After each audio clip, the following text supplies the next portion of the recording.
Vengo a presentaros las actividades que os ofrecemos para noviembre, para celebrar 3 días internacionales. El primero de ellos es el día 21 de noviembre, que es el día de la televisión. Nosotros nos quedamos con una parte importante de la programación de la tele, que es la publicidad. Queremos identificar con nuestro taller qué es lo que nos quieren vender las grandes empresas, cómo lo hacen y si a lo mejor nos quieren vender más cosas de las que necesitamos. Por eso el taller es de contrapublicidad, porque una vez analizado todo esto con los y las participantes, queremos grabar un spot para intentar construir entre todos y todas una publicidad más amable y más sostenible.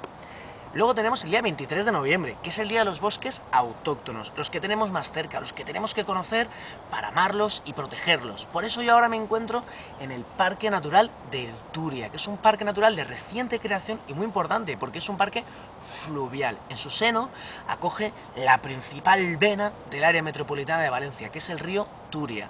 Y os ofrecemos un itinerario que hemos diseñado por aquí para conocerlo bien y poder disfrutarlo. Luego, por último, tenemos el día 25 de noviembre, el Día Internacional de la Lucha contra la Violencia sobre la Mujer. Y os ofrecemos un taller para intentar frenar, para intentar minimizar desde la educación esta lacra. Queremos identificar cuáles son los diferentes matices, las diferentes caras del maltrato y queremos también hacerle frente dando un paso adelante y proponiendo grabar con los participantes también un spot contra el maltrato.